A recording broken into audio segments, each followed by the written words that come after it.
የተማርሽው የገንዘብ አያያዝ ወይንም ስለ ገንዘብ ምንድነው? የገንዘብ አያያዝ ገንዘብ መያዝ ጥሩ ነው። እኔ ግን አንድ ላይፍ ፕሪንሲፕል አለኝ። እቺ ዓለም ገንዘብን በመያዝ ማትረፍን ነው የምታስለምደን የምታስተምረንም። እኔ ደግሞ መጽሐፍ ቅዱስ ፕሪንሲፕል ምንድነው በመስጠት ነው ማግኘት የሚቻለው እና የኔ የገንዘብ አያያዝ ፕሪንሲፕል ለራሴ ሁሉን ይዤ መቀመጥ ሳይሆን መርዳት ባለብን መልኩ ሰውን መርዳት፣ ማገዝ ያለብንን ሰዎች ማገዝ።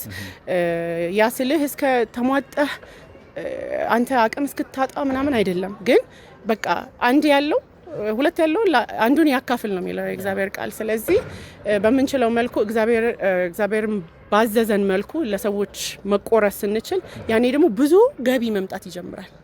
ኦኬ። ይሄንን በህይወቴ በምስክር አይቻለሁ። ስለዚህ መስጠት ብዙ በረከቶችን ያመጣል ማለት ነው። አዎ፣ ይቺ ዓለም በመያዝ ማግኘትን ታስተምረናለች። መጽሐፍ ቅዱስ ደግሞ በመስጠት ማግኘትን ያስተምረናል። ዋው